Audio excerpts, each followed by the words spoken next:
and then the flowers. Okay. First one, fracking has been in the news a lot recently. So I found something I wrote a very long time ago that has natural gas. There she blows.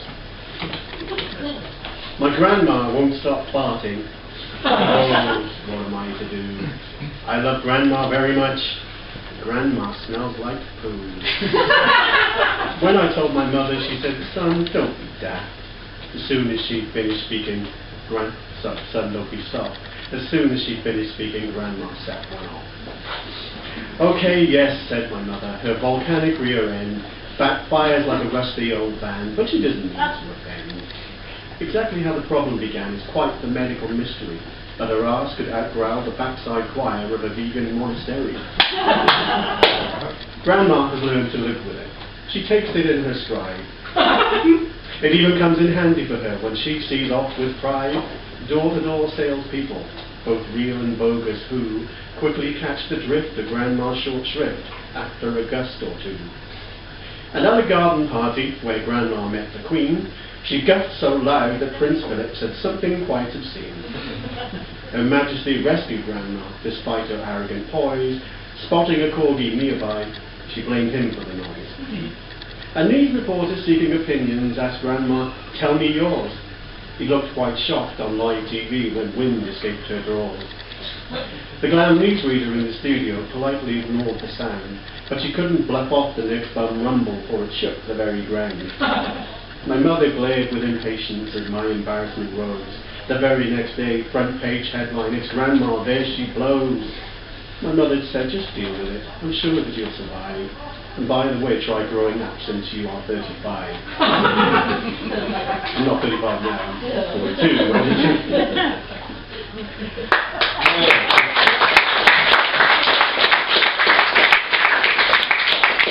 So the next one is a short story type thing, so there'll be another poem at the end, but I hope this works. It's called Another Damned Sales Letter. Among bills he couldn't afford to pay and didn't even open, Stephen Dale found a letter he wasn't expecting, addressed to Mr. Stephen Dale. After returning to his tiny room, one of 15 in the bedsit hole, he sat on a battered sofa bed and reached for his coffee, taking a sip as he wondered whether to bother opening what he seemed to be just another damned sales letter. He gave in to their temptation, wondering what admissible offer he'd been specifically selected for this time. The first thing he noticed was that there was no return address on the front page. Not even the post office box details sales pitches tend to include. Stephen was always suspicious of sales pitches from companies with no real address, but he could find no contact details at all. Intrigued, he put his coffee mug down, leaned back, and started to read. "Dear Mr. Stephen Dale, just another damn sales letter. Is that what you're thinking, Mr. Stephen Dale?" Stephen caught his breath for a second, then continued to read. "Just another damn sales letter. And who could blame you for thinking that? Your name is probably spelled incorrectly too, Mr. Stephen Dale. Am I right? You are thinking mailing list operators or automated programs just keep dumping out the same old mass-produced crap on the unsuspecting, hoping to ensnare the lonely, stupid, or gullible, playing the numbers game, and not giving a damn whether the so-called personal invitation spelled the reader's name properly or not. Am I right?" Stephen noticed that his heart was racing. Whoever sent the letter seemed to have read his mind.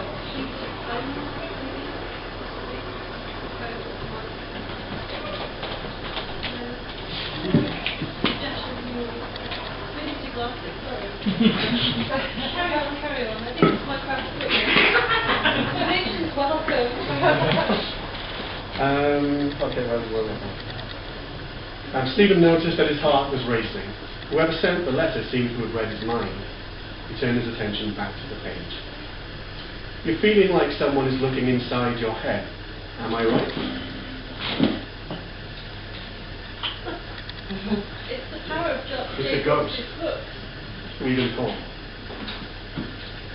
We always have problems with it. It's never done that before. I think it's like an old man's lung penis. An old man's lung penis?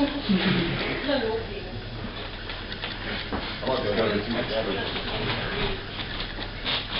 Okay, anyway, I'll just crack on. Now, you're feeling like someone is looking inside your head. Am I right? Relax, Mr. Stevendale. All that is happening is my words are reaching someone who thinks the same way I do. I'm not writing to you with exciting news about unique income generation systems or touting exclusive local franchise rights to everyone in your locality. I am not one of those postal psychics who will offer you insight in return for a small fee. I offer you no lucky winning numbers, no unique talisman to keep with you at all times, no crucial dates to keep in your mind during this coming period of good luck you will be unable to tap into without my advice. I will not ask for any fee for a basic bronze, silver or gold version of my service because fools and their money are soon parted, and I believe that if you are still reading my words, it is because they seem to be speaking to you personally, and they appear to be the words of someone who would not waste time on a fool. Am I right?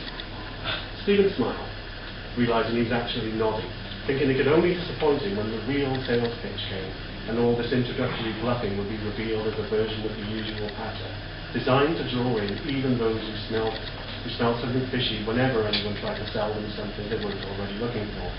But someone had clearly gone to a great deal of effort in order to try and prick his interest, so he felt it was only fair to give it a little more time.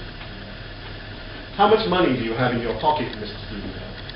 None of it will be asked for by me, I assure you. How overburdened are your credit cards? I will not add to that weight. Do you feel there are things in this life you are missing out on because fate has not smiled on you, or you have always been in the wrong place at the wrong time? Do you ever feel there are others less worthy than you, less skilled, less able, who have the success you feel you deserve? When were you last able to go a whole week without doing laundry and still have clean clothes hanging in your wardrobe? Stephen blinked. He started trying to fight the urge to keep reading. The letter had hit a little too close to home. The rest of it could have referred to any reasonably self-aware malcontent, but that bit about clothes. You know the clothes do not make the man, yet who pays attention to the man if they do not like the look of his clothes, Mr. Stevendale? Such double standards are all around us, and they are the mark of an unjust world, a selfish world, a world where the hypocrisy of not judging others is preached, and the reality of judging everyone is practiced. And you, Mr. Stevendale, are you not feeling held back, hemmed in, even imprisoned by the hypocrisy of others? Is your inner self not screaming out to be heard, yet subdued by a life that tells you people are free, yet all good things in life are only available to those with the means to pay? Don't you deserve the good things in life, Mr. Stevendale? If you're still reading, Mr. Stevendale, I'm almost ready to get to my point, and I thank you for the gift of precious time you've bestowed upon me thus far. Nobody knows how much time they have, so the giving of any of it is a uniquely generous act, and I thank you once again. By now, you must be wondering what I'm going to try and sell to you. Am I right? The answer is nothing. That's right, I have no product to push. Nothing that will promise you better health, reduce your weight, make your penis stiffer, or your breast larger. I offer you no money-back guaranteed way to firm up your skin, improve your sex appeal, expand your mind, or improve your life by altering your perspective. I have nothing to sell you. Any of these things you happen to desire, and many others you haven't even begun to imagine, I am in a position to give to you. Okay, thought Stephen, looking at two words in capital letters in bold print. What's the deal?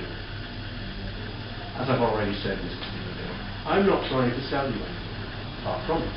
As a matter of fact, I'm writing to you because you have something I wish to buy. And if you are willing to sell it to me, I will give you everything you feel will make you happy as a payment for it. I will set you free. And if it turns out that happiness does not come your way as a result, I will be on hand to help you find whatever it is that will bring happiness, fulfillment, peace, comfort, respect, and much more to your existence. That is what the deal can do for you. Without effort, without delay, without compromise. You can have it all. And why shouldn't you have it all, Mr. Stevendale? Why wait? Accept the deal, and I will give you everything. Do you read the Bible, Mr. Stevendale? You should, and pay close attention, for it is full of illogicality and contradiction. Take the so-called commandments. Are all men who reject the word of God murderers, adulterers, thieves, and disrespectful to their parents? Of course not. But yet, God would have you believe this to be the case, that this is just his attempt to hide the fact there is only one commandment he cares about. The fact is, he wants your devotion. He wants you to demean yourself. He wants you to grovel at the feet of no other God but him. This is the truth. We both seek possession of your eternal soul. But what the Lord will take for free, the devil is willing to pay for. Accept the deal. And do not listen to those with no good word to say about hell. They have never been there. Accept the deal. And do not listen to those who say that giving in to temptation is the road to eternal torment. They have never travelled that road. Only the weak need fear losing control in the face of temptation, Mrs. Dean. If I believed you were weak, I would not have written to you. The weak the Lord can have. They can go right ahead and spend their eternity offering fellatio to the fragile ego of the Lord, if that is their vision of deliverance. Is that your vision of deliverance, Mr. Stevendale? A life spent on your knees and an afterlife of austerity and servitude given fellatio to the Lord? No? Then accept the deal. Get up from your sofa bed, and Stephen tore his eyes from the page and got up from his sofa bed. He flushed the letter down the toilet without reading it to the end, praying that resisting the deal would help deliver him from the buy now, pay later limbo he was trapped in. And he added another prayer, whether it be literal or whether it be metaphor, please let the devil be wrong about the virtue.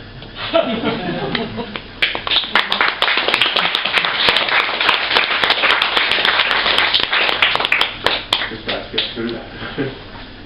One more very short one. Sound of marching boots approaching. We have ways of making you talk exactly how we want you to talk. We have ways of making you think exactly what we say you must think.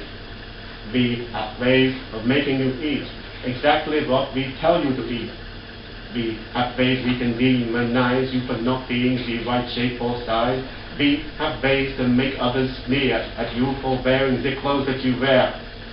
We have ways of convincing the youth they are worth more than belonging the truth, who are not worthy of claiming the prize of the bright new tomorrow that we tell you lies just out of reach to orbit the quickest, run faster, jump higher, and destroy the thinkers who question the status, the statements of state. Citizens march on boldly, as cowards do wait. The brave and the good work hard for the nation, which is your true family, not just the relation. We have ways that drive you to drink and condemn your usage of booze.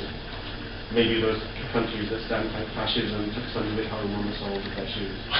No.